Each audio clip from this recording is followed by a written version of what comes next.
pakai kamera berarti Pak Solihul. Kamera keliling.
Oke, bisa dimulai. Disimpan dulu HP-nya boleh? Nanti akan ada waktunya HP-nya dikeluarkan. Hah? Enggak. Dosenku enggak sit in, tenang. Kalem. Oke. Assalamualaikum warahmatullahi wabarakatuh. Waalaikumsalam warahmatullahi wabarakatuh. Selamat siang 10.8. 10.8 sehat? Kurang sehat? Aduh.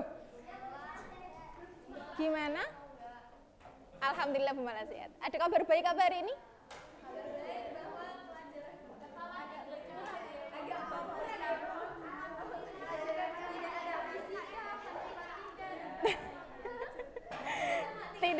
Tidak ada fisika adalah kabar baik? Luar biasa. Kira-kira potongan itu nanti akan Bu Mala masukkan dalam editan apa tidak? Boleh. Oke, kita cek kehadiran dulu. Siapa yang tidak berangkat hari ini? Ahmad Fari. Selain Ahmad Fari? Iqbal. Iqbal kenapa? Sakit. Iqbal sakit, kemudian? Vidya. Absen berapa, Dok? Oh, Muizuddin. Muhammad Dia Muizuddin. Sakit juga? Izin. Kenapa, Dok? Oke.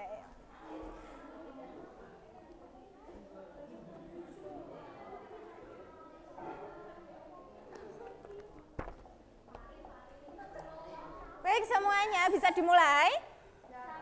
Kita akan melanjutkan materi minggu lalu. Ada yang masih ingat minggu lalu kita belajar apa?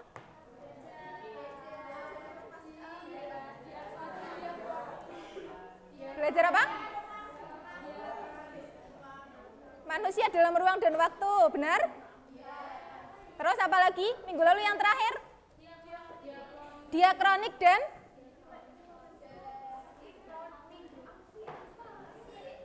Diakronik dan sinkronik. Apa itu diakronik dan sinkronik? Ada yang mau bantu? Apa itu diakronik dan sinkronik? Sepemahaman kalian? Gimana, Mei? Penulisan sejarah yang urut. Itu adalah diakronik. Penulisan sejarah secara urutan waktu. Begitu lebih tepatnya ya. Itu disebut dengan konsep diakronik. Atau istilahnya apa? Kronologi. Oke. Minggu lalu kita sudah belajar tentang diakronik dan sinkronik, yang mana itu adalah bagian dari konsep sejarah. Hari ini kita akan melanjutkan lagi-lagi masih tentang konsep sejarah, tapi masuk yang baru, yang dinamakan penelitian sejarah. Dalam metode kali ini atau dalam subbab kali ini, kalian akan diajak menjadi seorang peneliti sejarah cilik. Kira-kira nanti apa yang akan kalian teliti, kan begitu. Harus ada ciliknya nggak? Apa sudah besar? Peneliti sudah besar. Pelajar, oke. Peneliti sejarah pelajar, begitu ya. Untuk itu itu silakan dibuka buku paket halaman 48. Penelitian sejarah. Ketika kalian mendengar istilah penelitian, apa yang ada dalam bayangan kalian? Meneliti. Apa itu meneliti, Ca? Mengamati, mencari tahu, menganalisis, observasi. Apakah kalian pernah melakukan itu semua? Meneliti apa contohnya? Tumbuhan. Kemudian apa lagi? Lumut. Oh, itu berarti dalam pelajaran biologi? Oke, berarti sedikit banyak kita akan membantu materi kita hari ini karena kita sama-sama melakukan penelitian. Bedanya kalau dalam biologi kalian akan meneliti tentang tumbuh-tumbuhan, tapi kalau sesuai judulnya penelitian sejarah berarti kita akan meneliti tentang sejarah. Untuk itu silakan perhatikan layar bersama-sama.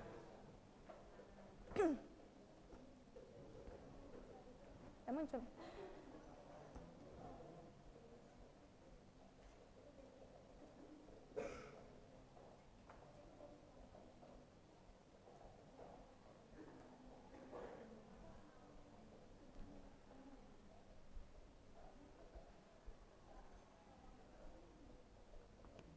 Dinyalakan lagi, Pak.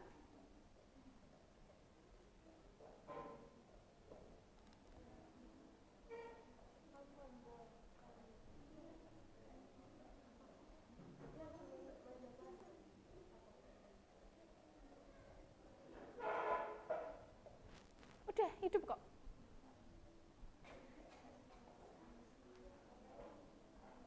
Tadi udah masuk kok. Tadi udah masuk.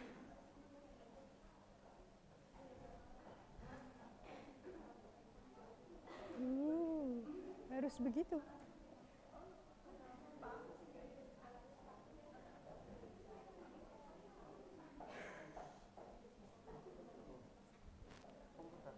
Iya.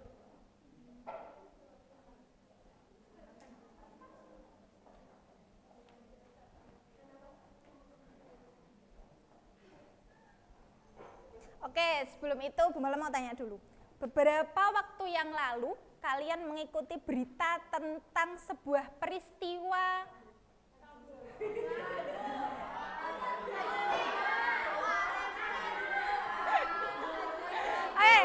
karena yang lagi in kita nyambung Sambo dulu. Ada yang mengikuti peristiwanya Sambo? Apa yang menarik dari peristiwanya Sambo, Ca?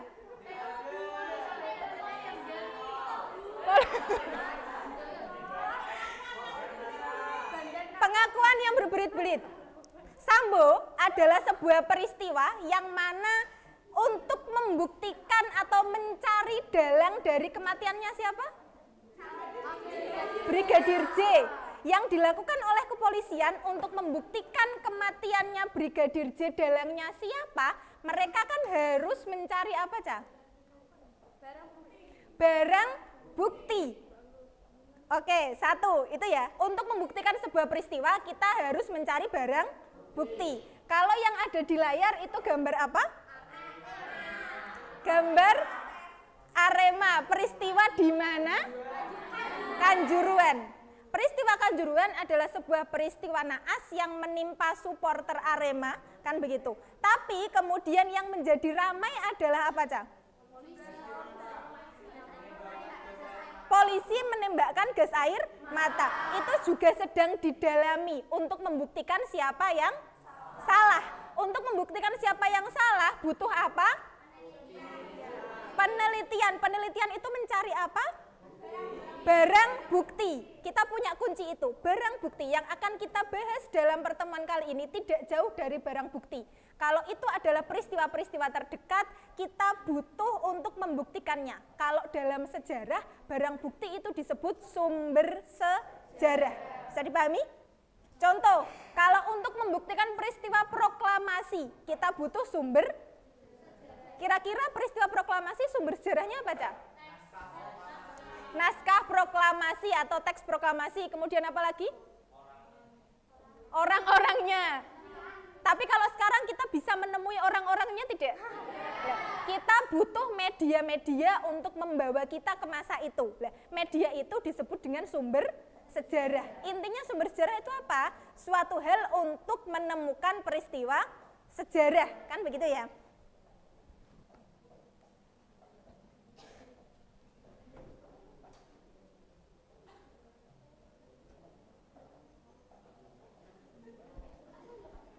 Kegiatan ini yang akan kita lakukan hari ini. Bagaimana cara penelitian sejarah, termasuk tadi, bagaimana cara meneliti sebuah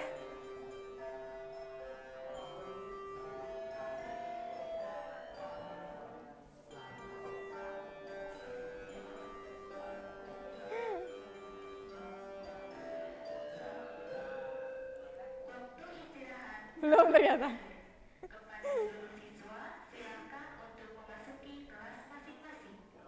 Oke, kita sudah masuk kelas.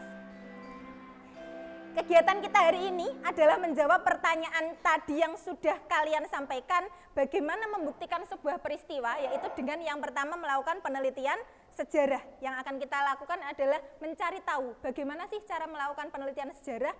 Yang kedua, penelitian sejarah itu kan untuk membuktikan sebuah peristiwa bersejarah. Untuk membuktikan itu kita butuh apa tadi? Barang bukti, atau kalau dalam peristiwa sejarah kita sebut dengan sumber sejarah. Jadi kegiatan hari ini tidak terlepas dari dua hal ini.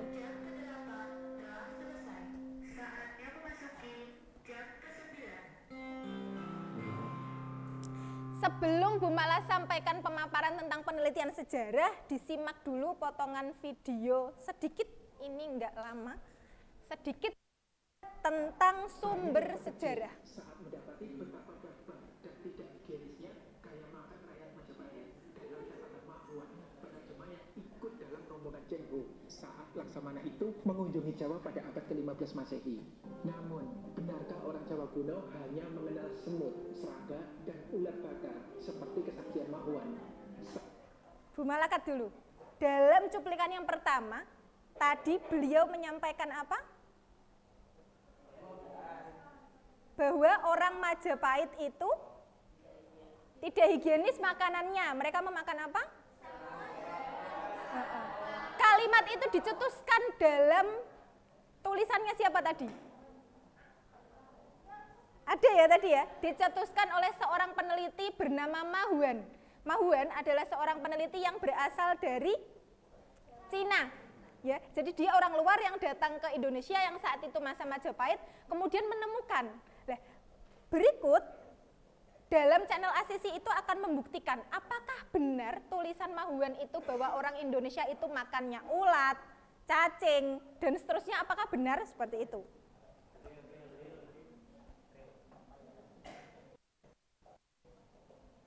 Banyak yang terkejut saat mendapati betapa barbar dan tidak higienisnya gaya makan rakyat Majapahit dalam catatan Mahuan, penerjemah yang ikut dalam rombongan Cengho saat Laksamana itu mengunjungi Jawa pada abad ke-15 Masehi.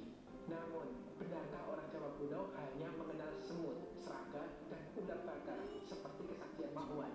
Saya akan mengajak Anda berkeliling ke prasasti, lontar, dan candi-candi, mengikuti sedapnya aroma yang menguat ratusan tahun silam dari rumah-rumah rakyat maupun dapur istana untuk membuktikan valid tidaknya catatan Mahuan. Yuk.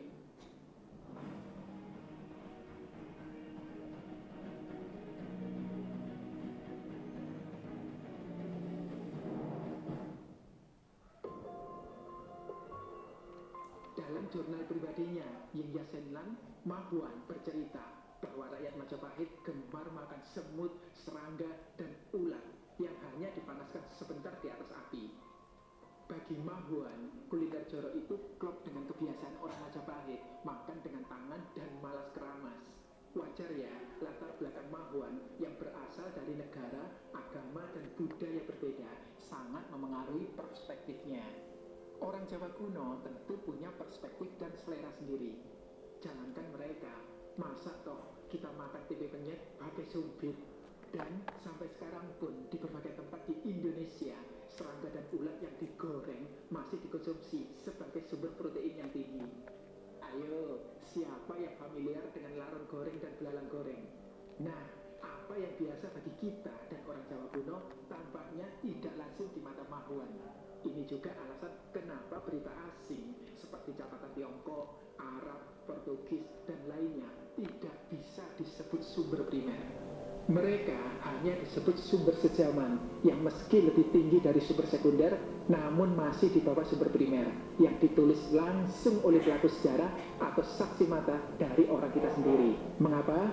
Ya karena seperti Mahuan, orang luar punya bias dan keterbatasan dalam memahami budaya kita. Kita perlu paham, tidak semua catatan sejarah punya nilai yang sama. Saya pernah share teknik menilai kevalidan catatan sejarah biar kita nggak makan hoax pada lini atas. Oke, cukup sampai di situ. Bagi yang ingin tahu tentang kebiasaan makan orang Indonesia pada zaman Majapahit, kalian nanti setelah pelajaran bisa mengunjungi YouTube-nya, judulnya Asisten. Di situ dijelaskan ada banyak peristiwa-peristiwa bersejarah yang lain. Kenapa Bumalakat di situ? Karena pemaparan awal tadi sesuai dengan pembelajaran kita hari ini tentang penelitian sejarah dan sumber sejarah. Kalian tadi menemukan ada beberapa istilah sumber sejarah. Apa saja? Ada yang disebut sumber primer. Ada yang dengar itu? Sumber primer, kemudian ada sumber sekunder dan seterusnya. Belum sampai di situ, Bumalakat jelaskan dulu. Ini di halaman 50. Di halaman 48 tentang penelitian sejarah. Langkah-langkah penelitian sejarah di sana dijelaskan 4 tahap. Yang pertama adalah tahap heuristik atau mengumpulkan sumber. Pada tahap heuristik inilah kita butuh memilah-milah sumber. Mana yang disebut sumber primer, mana yang disebut sumber sekunder. Secara gampangnya, sumber primer seperti makna primer dalam ekonomi. Apa Cak? Kebutuhan primer, kebutuhan yang paling utama. Maka sumber primer adalah sumber utama yang berasal dari mana? Berasal dari pelaku maupun saksi. Bisa dipahami? Contoh, Egi suatu saat nanti mungkin akan menjadi bupati Jepara. Kemudian ada yang menuliskan sejarahnya Egi. Penulisnya itu adalah orang di luar keluarganya Egi. Itu nanti hasil penulisan dari orang itu disebut sebagai sumber primer atau tidak? Tidak. Kenapa tidak? Kenapa tidak? Pelakunya siapa? Egi dan keluarganya kan gitu. Tapi kalau yang penulis bukan dari keluarganya Egi berarti sumber primer atau tidak? Alasannya kenapa? Karena bukan pelaku, bukan sumber yang utama. Kalau Egi dan keluarganya disebut sebagai sumber utama atau sumber primer. Bisa dibagi sampai di sini ya. Oke, yang pertama adalah heuristik. Kemudian setelah itu di situ ada verifikasi. Verifikasi adalah memverifikasi sumbernya benar atau tidak, itu sumber asli atau tidak, kan begitu. Verifikasi terbagi menjadi 2, ada ekstern dan intern. Ekstern itu mengecek keaslian fisiknya, tapi kalau intern mengecek isinya. Contoh, Egi menulis sebuah surat ketika zaman SMA. Ketika Egi dewasa, sang peneliti tentang surat itu. Yang pertama, kritik ekstern adalah mengecek kertasnya.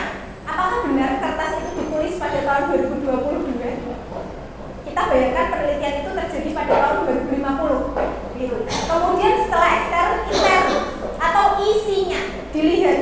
Tulisan di dalamnya itu benar-benar menjelaskan keadaan 2022 atau tidak. Itu yang dinamakan sebagai verifikasi atau kritik sumbernya. Dilihat keasliannya. Kemudian ada interpretasi, itu menafsirkan. Contoh, kalau kalian membaca sebuah kalimat, kemudian kalimat itu buat tafsirkan, itu namanya interpretasi. Yang terakhir adalah historiografi. Itu adalah penulisan sejarah, proses menuliskannya. Jadi setelah penelitian itu disusun, kemudian dituliskan dalam sebuah laporan atau yang disebut dengan makalah, artikel, dan seterusnya. Penulisan itu memiliki tiga urutan pokok. Yang pertama pendahuluan, yang kedua pembahasan, dan yang ketiga adalah kesimpulan. Itu adalah gambaran umum ketika kita melakukan penelitian. Yang sekarang yang kalian akan pelajari adalah sumber sejarah. Sumber sejarah ini secara umum dibagi menjadi 2.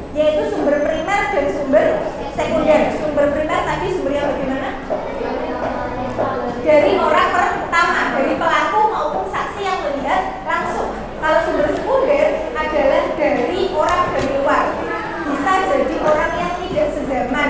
Contoh, orang yang menulis sejarah proklamasi tapi dia tidak hidup pada masa itu. Bisa jadi mungkin cucunya Soekarno, tetangganya Soekarno, dan seterusnya. Mereka disebut sebagai sumber sekunder. Kemudian ada sumber sejarah lagi berdasarkan jenisnya. Kalau ini berdasarkan sifatnya, berdasarkan jenisnya dia dibagi menjadi 3. Bisa dicatat. Yang pertama adalah sumber tertulis.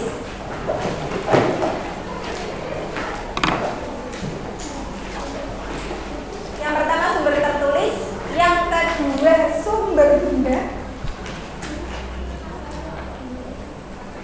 yang ketiga adalah sumber lisan atau sejarah lisan.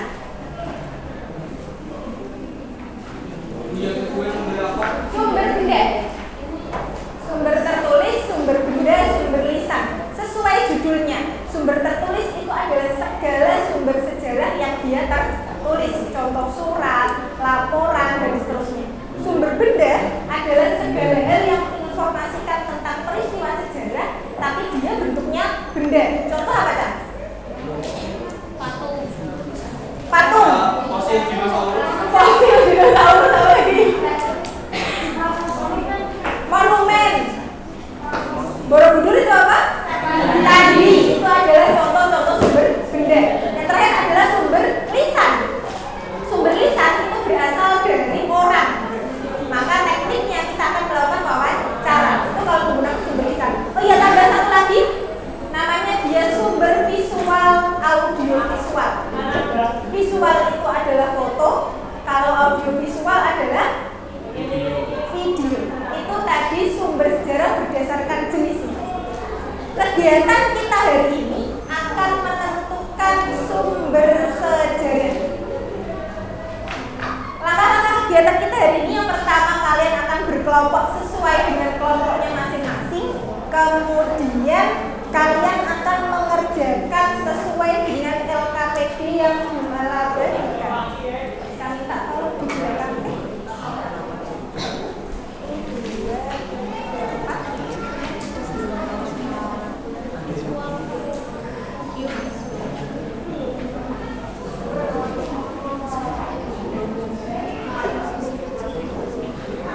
Di situ ada nama kelompok, silakan beri nama sesuai nama pahlawan. Jadi kalau yang ingin nama kelompoknya siapa, misal dia ingin nama kelompoknya Soekarno, maka ditulis nama kelompok Soekarno. Kemudian ada kelas, ditulis kelas 8, lalu di bawahnya ada nama. Siswa 1 namanya siapa, dalam kurung itu fungsinya adalah pembagian job kalian. Apakah dia mencari info, apakah dia mempresentasikan, apakah dia menulis. Paham ya? Paham ya? Misal siswa 1 di situ berisi namanya ditulis John Peter. Dia tugasnya apa? Tugasnya adalah mencari informasi. Gitu ya? Paham ya? Ditulis sejumlah kelompoknya. Kemudian LKPD ini nanti tujuannya apa? Yang pertama tujuannya adalah menyajikan hasil penalaran tentang sumber sejarah. Yang kalian lakukan apa? Yang pertama, silahkan cari contoh sumber sejarah dari internet.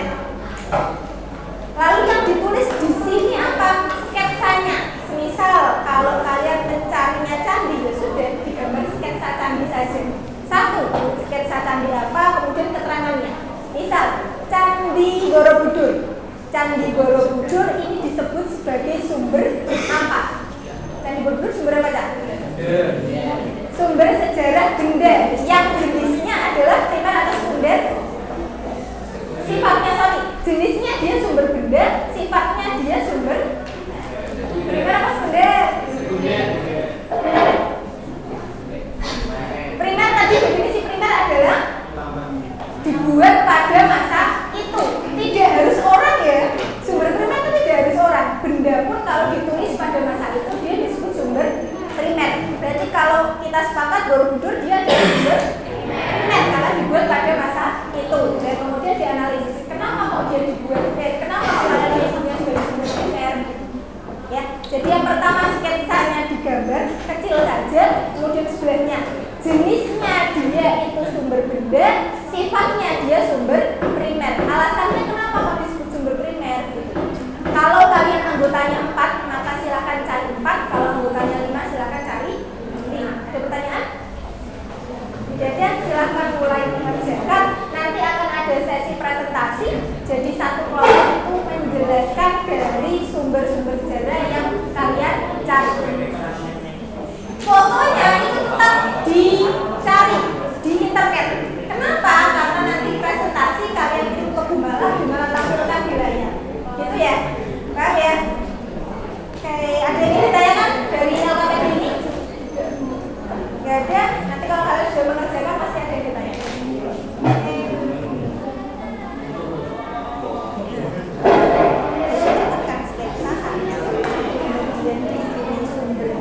kalian cari informasi, nanti mulai mempresentasikan jam 2 bisa selesai nggak?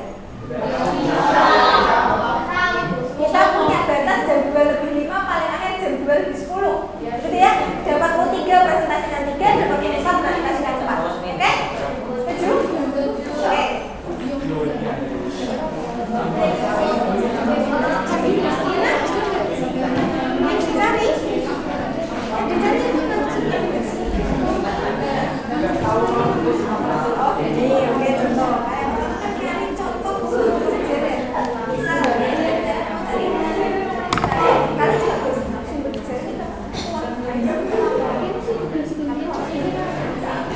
Itu boleh.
Kalau ini tak lebih, nanti kalau misalnya ini kurang ya lebih. Kalau ini nanti kalau ada yang presentasi, kalian menuliskan minimal 1 dan 2.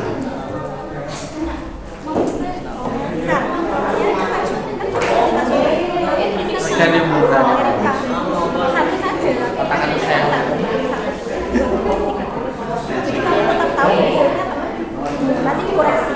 Bisa, itu adalah sumber primer, tapi kalau kamu menyatakan sumber sekunder, berarti kamu harus mengoreksinya. Itu ya, ini fungsinya.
Bisa dilanjutkan.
cetakkan untuk Anda. Oh iya.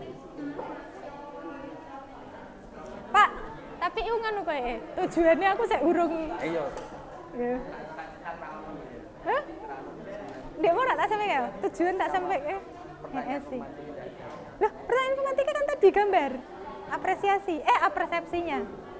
Heeh, gambar yang kanjuruhan. Heeh.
Kenapa dia begitu?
Ada kesulitan?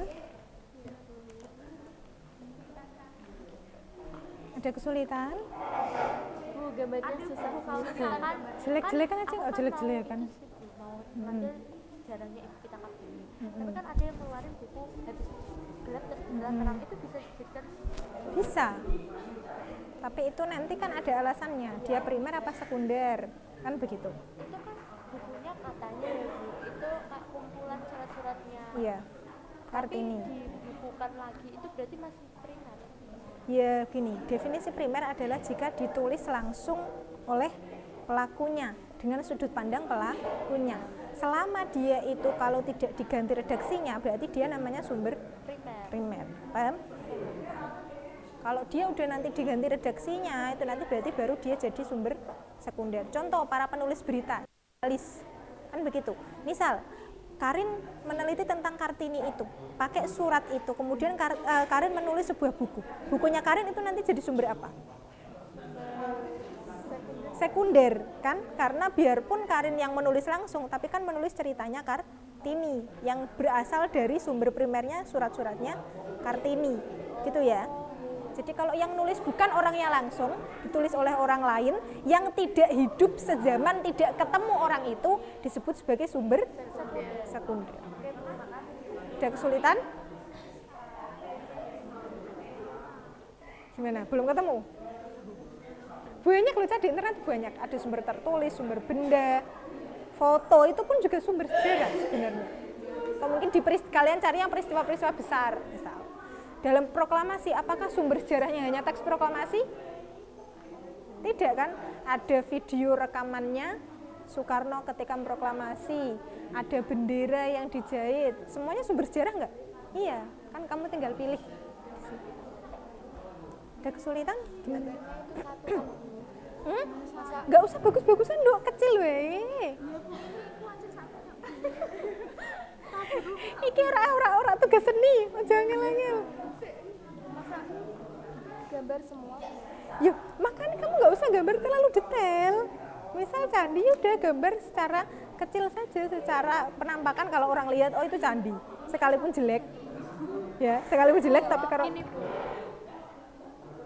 nama Menara Kudus jenis karena dihasilkan dari penafsiran dan pemahaman orang lain. Bendanya menara. Oke. Menara Kudus kalau dihasilkan oleh orang itu langsung namanya dia primer apa sekunder? Primer. Iya kan, dibangun saat itu langsung apa enggak? Iya. Dia menjelaskan tentang apa? Misal begini loh, perbandingannya seperti ini. Kalian membuat patungnya Soekarno tapi masa sekarang. Sekalipun yang membuat bertemu Soekarno, tapi kan dia menjelaskan perbedaannya kan jauh. Berarti dia namanya patung itu nanti jadi sumber sekunder apa primer? Sekunder, karena yang membuat tidak hidup sezaman dengan Soekarno. Kan begitu lah. Menara Kudus itu yang buat sezaman nggak dengan orang-orang pada masa hidup Buddha itu? Sezaman, berarti dia masuknya sumber Primer. Kenapa alasanmu kenapa sekunder? Kenapa? Tidak bertemu orang-orangnya. Lah, cara membuktikan apa? Cari info Menara Kudus itu dibangunnya kapan? Masa itu masa Hindu-Buddha atau masa Islam? Kan begitu, tinggal membuktikan ya kan? Kalau dia dibangun masa Islam, ya jelas dia sumber sekunder karena dibangun tidak bertemu dengan pelaku masa Hindu-Buddha kan begitu. John Peter. Sakit? Kamu gambarnya gak usah terlalu bagus. Yang penting orang kalau lihat itu, oh itu candi.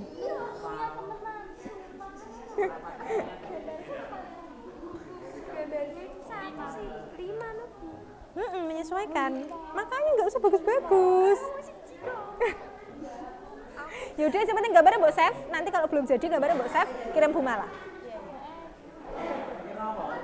Udah ketemu nggak? Oh, dikadangin ojo gambar api-api. Sketsa aja. Oke. Candinya kayak apa?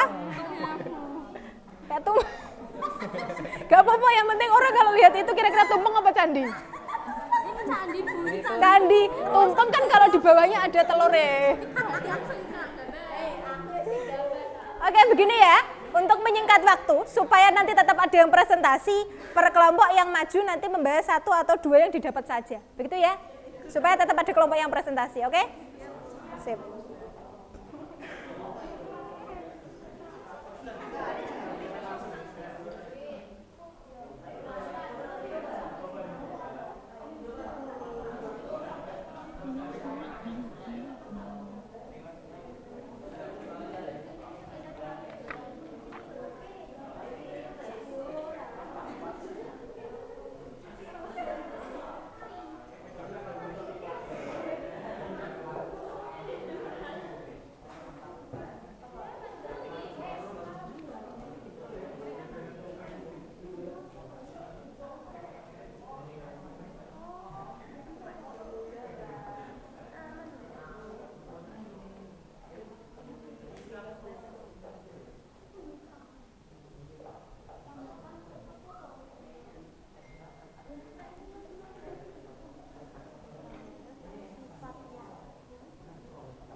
Di situ dipahami instruksinya ya, akan tetap ada tugas individu yang nanti harus dikirim di Google Classroom.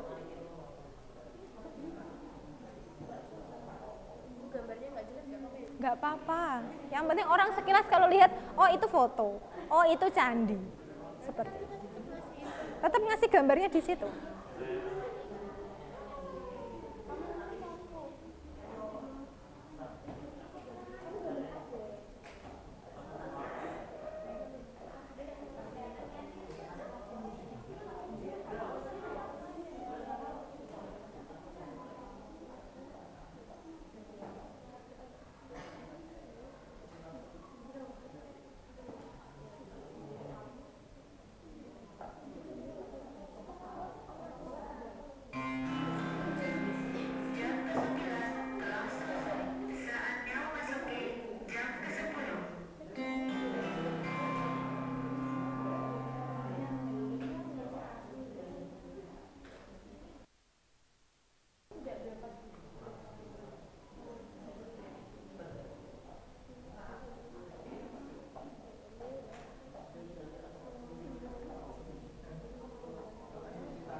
Oh iya Ca, sekalipun ini direkam, tugasnya itu tugas beneran loh ya, bukan untuk kepentingan video loh ya.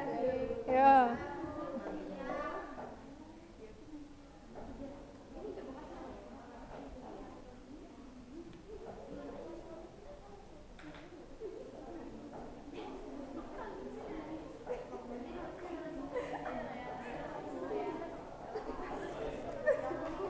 Gimana? Oh, keris. Kalau gambarnya di sini aja ini ya di Nggak apa-apa, ini Bu malah paham. kalau gambarnya kayak gini ini Nggak usah seolah-olah. Nggak usah bagus-bagusan, Masya Allah. Ini orang pelajaran seni. Oke, satu kelompok selesaikan 1 sampai 2 saja dulu ya. Yang penting nanti dia berpresentasi. Langsung dianalisis, jangan cuma digambar toh.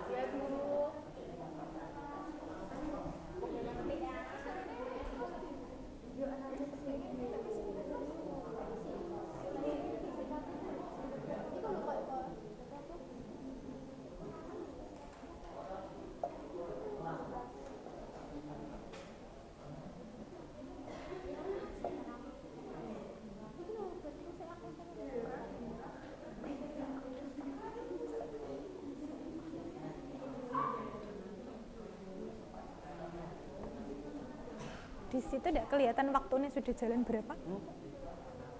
Jadi tidak sesuai ya apa-apa sih. Yang penting aku bisa ngedit paling 15 menit. Ya enggak. Apa? Tugas individu berupa apa? Ini jadi nanti mereka kan tak buat kayak ini di GC.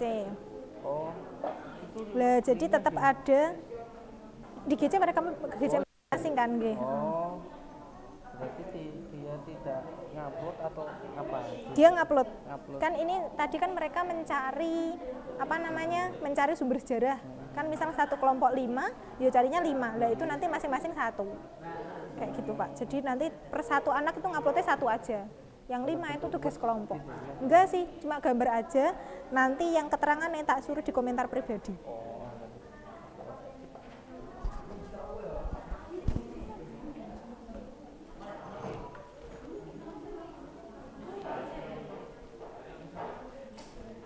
Lima menit lagi ya. Selesaikan 1 atau 2 saja per kelompok.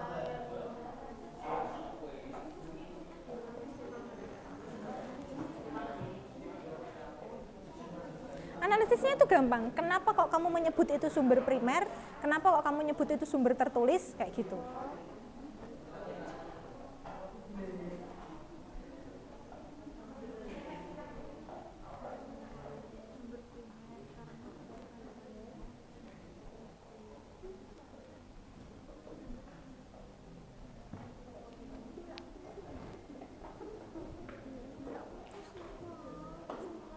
Kasih analisis dulu. Ya. di sini nggak apa-apa. Ya nggak apa-apa. Kalau bisa nyambung sih di bawah sini langsung. kan sementara. Nggih, kalau di bawah sini langsung kan orang bacanya tahu, oh itu candi apa, oh itu Menara Kudus, kan begitu. Kenapa kalau disebut sumber primer, begitu ya. Jadi nyambung, tulis dulu langsung. Jadi ini cukup satu aja, nanti misal presentasi ya presentasinya satu aja. Yang penting gambarnya nanti kirim di grup ya, malah tampil kayak di depan.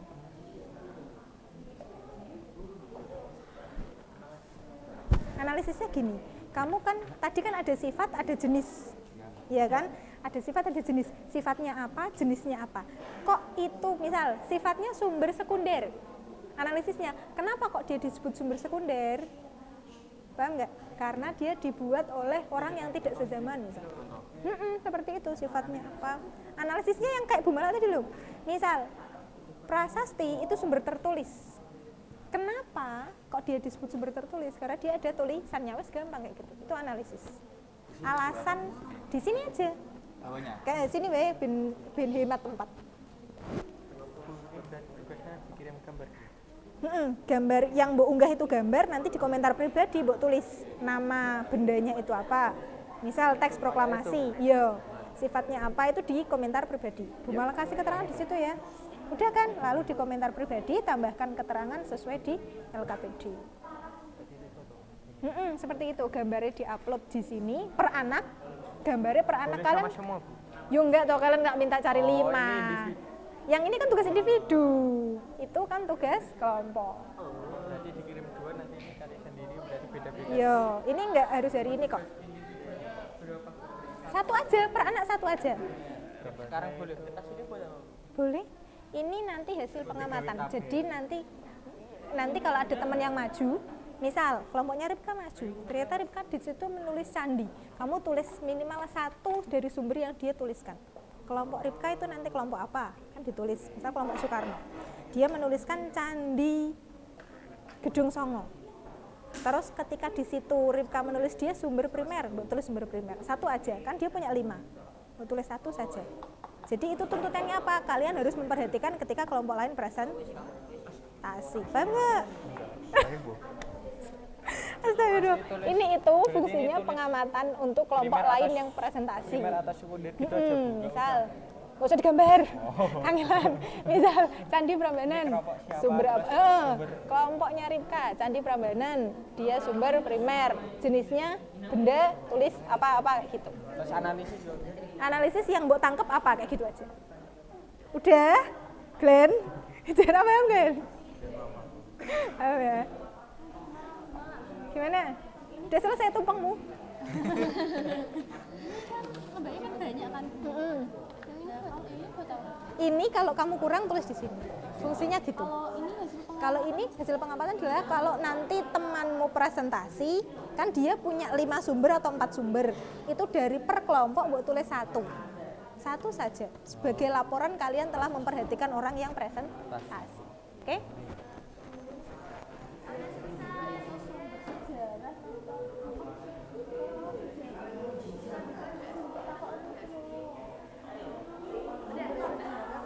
Gimana Dek?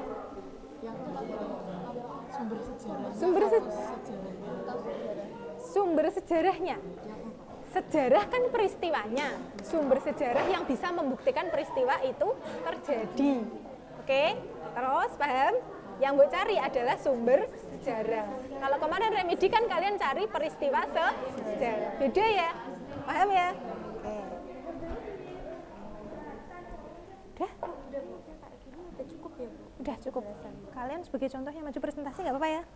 Kirim gambarnya ke Bu Mala.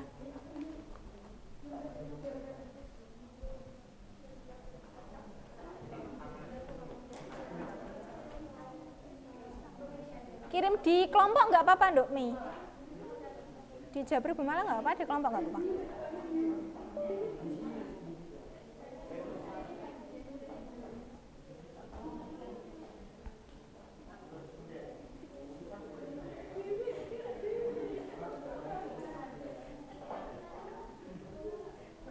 Udah, dikirim ke Bu Mala?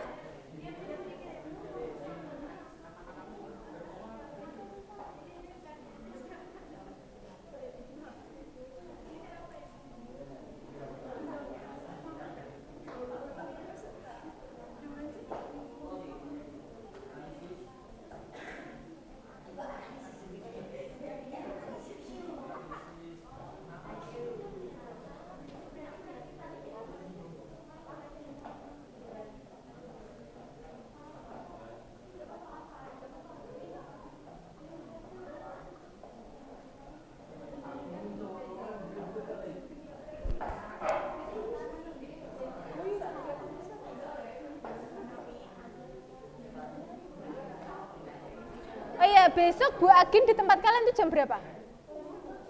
Jam 7? Enggak, nanti kalau memungkinkan besok menambah bagian presentasi satu kelompok aja. Kalau nanti misal ternyata dosennya Bu Mala minta 2 kali pertemuan kayak gitu. Tapi kalau enggak ya udah ini clear. Yang penting kan udah ada yang presentasi hari ini. Udah belum, Dok?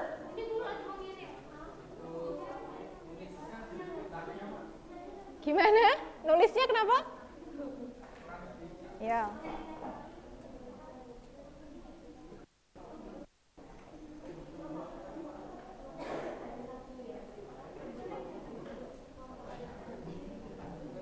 Kalau contoh kayak gini langsung bisa. Bisa. Presentasinya berapa orang? Presentasinya maju semua 5 orang. Oh langsung. Nanti kalau 2 ya berarti nanti yang menyampaikan cuma 2 orang aja cukup. Yang lain nanti bantu kalau ada yang jawab pertanyaan. Itu ya.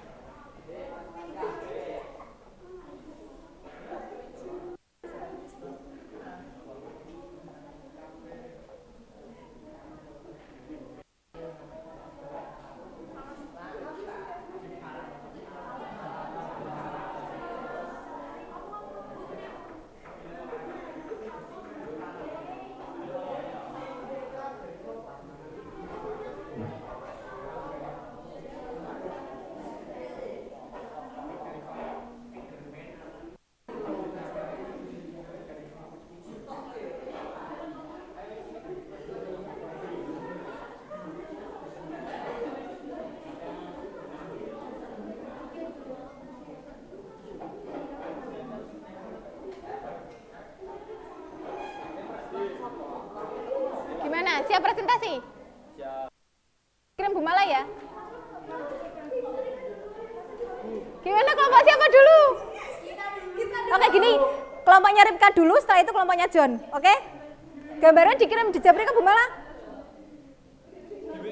Di WA aja.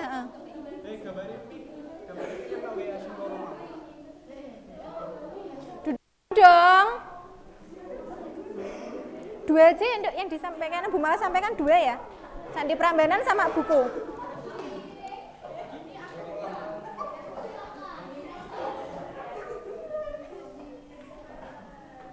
Dibuka dulu, salam, sampaikan.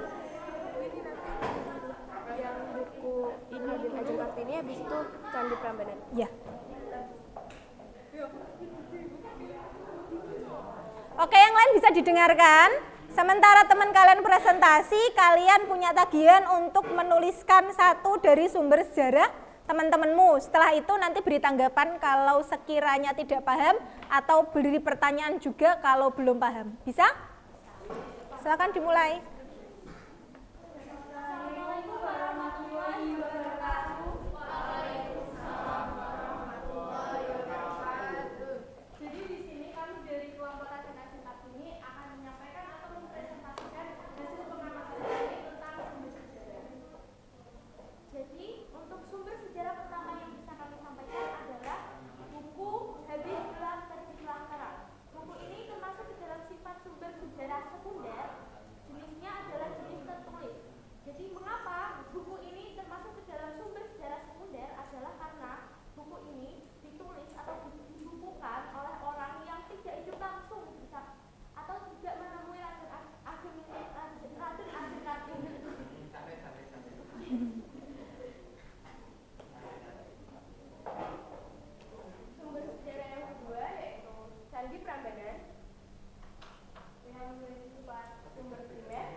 Oke, sudah dipahami? Tentang sumber sejarah yang disampaikan oleh kelompoknya Raden Ajeng Kartini?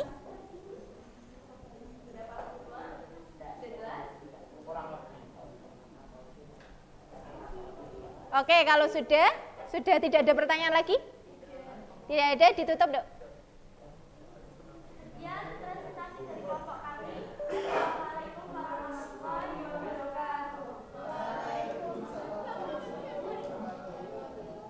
Boleh beri tepuk tangan buat kelompok Raden Ajeng Kartini.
Bu Mala yang tanya boleh?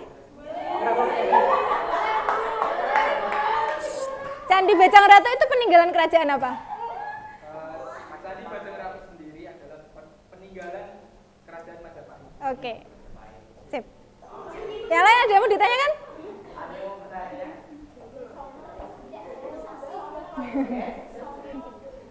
Oke, kalau cukup diakhiri.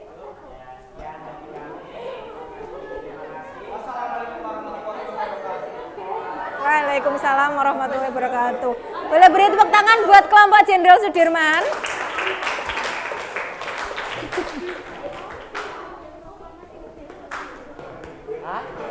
Oke, semuanya didengarkan sebentar. Bu Mala ulas sedikit tentang penyampaian dari kelompoknya Raden Ajeng Kartini dengan kelompoknya Jenderal Sudirman. Yang pertama tadi Raden Ajeng Kartini menyampaikan sumber apa tadi? Yang pertama tadi candi apa, Dok? Candi Prambanan. Yang kedua adalah buku Habis Gelap Terbitlah Terang. Oke, Bu Mala mau menambahkan tentang buku Habis Gelap Terbitlah Terang. Kenapa kok dia disebut sebagai sumber sekunder? Tidak ditulis langsung oleh pelakunya. Buku itu sekalipun isinya adalah surat-surat Kartini, tapi kalau dia sudah berbentuk buku dinamakan sumber sekunder. Kenapa? Karena yang membukukan bukanlah Kartini sendiri. Tapi kalau nanti kalian bertemu dengan suratnya langsung, itu namanya sumber primer. Bisa membedakan ya? Kalau suratnya langsung dia sumber primer, tapi kalau bentuknya buku seperti itu dia namanya sumber. Oke, bisa dipahami? Baik. Ada pertanyaan untuk materi kali ini, sumber sejarah? Tidak, tidak. Yang belum selesai tetap diselesaikan sesuai tugasnya. Gimana, Dok? Gimana? Enggak? Oke. Jangan lupa tugas individunya tetap harus disubmit di GC. Waktunya Bu Mala nanti akan setting 1 minggu. Itu kan belum Bu Mala setting ya. Waktunya di setting 1 minggu. Tapi sebelum mengakhiri tugas ini, di bagian terakhir itu ada bagian refleksi dan cek pemahaman. Silahkan di-scan QR code masing-masing. Di situ ada soal. Masuk nggak? Oh, belum Bu Mala izinkan. Oke, di situ ada soal. Dan juga ada refleksi pemahaman kalian tentang kegiatan hari ini. Bu Mala izinkan dulu.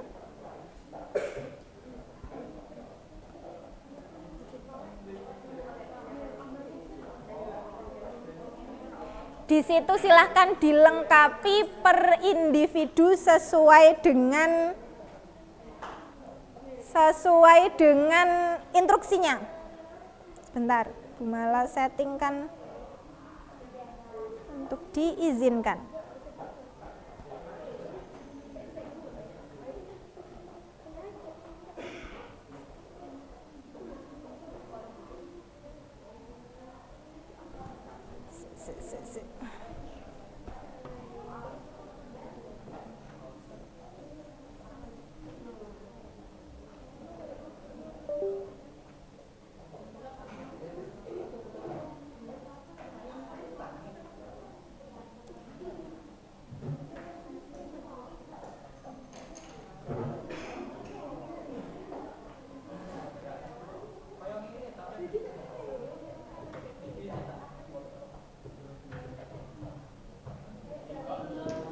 Iya, bentar.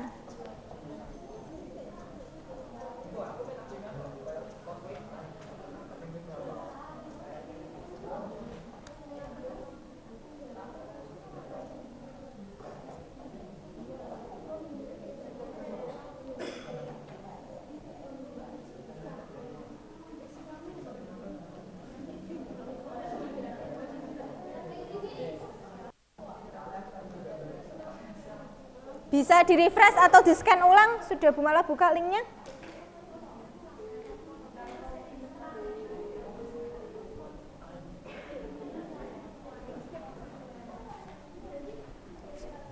Bisa nggak? Muncul nggak? Oke.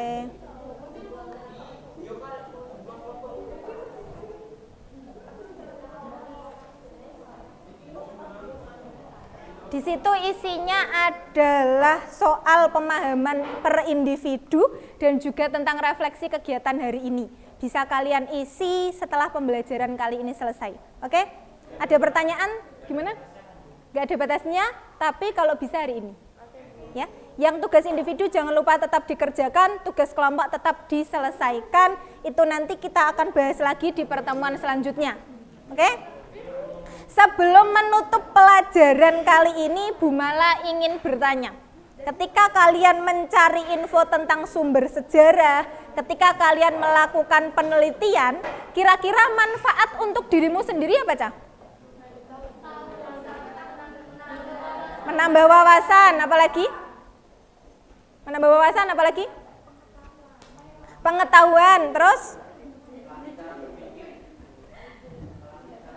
Melatih cara berpikir. Itu salah satunya apa? Manfaat ketika kita menemukan berita di akhir-akhir ini. Ketika ada sebuah berita keluar, di situ kita karena pernah belajar tentang penelitian sejarah, selayaknya kita harus mencari informasinya. Sumbernya dia dari mana? Jadi yang kita dapatkan dalam pelajaran sejarah, meneliti tentang peristiwa sejarah, bisa kita gunakan dalam peristiwa sehari-hari. Begitu ya, begitu dari Bu Mala. Ada pertanyaan? Tidak ada. Kalau tidak ada, pertemuan selanjutnya kita masih membahas ini. Bisa jadi juga dilanjutkan untuk materi selanjutnya. Setelah ini adalah materi historiografi. Historiografi itu materi apa? Tentang penulisan sejarah. Kalau tadi kita sudah mencari infonya, kemudian kita akan tuliskan dalam materi historiografi. Halo, ini masih ada bisik-bisik? Ada yang masih belum paham? Sudah? Kalau sudah kita akhiri, disiapkan, dikemasi barang-barangnya, ditutup, disiapkan, terus berdoa.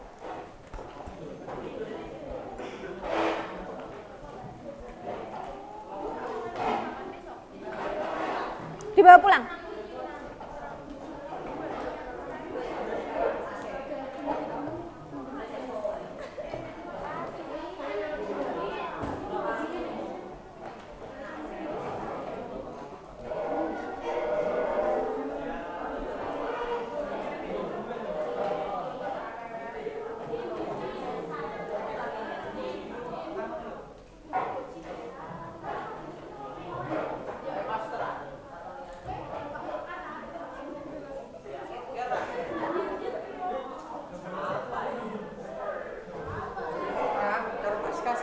Yo, sekalian nek bocah-bocah sudah balik wae. Nang kene sisen, Pak.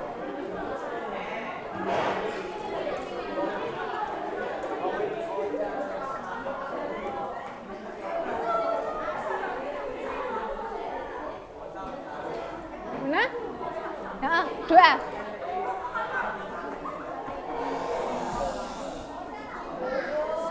Sudah, ayo, Cang.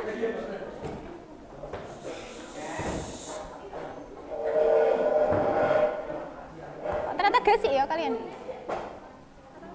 Udah disiapkan?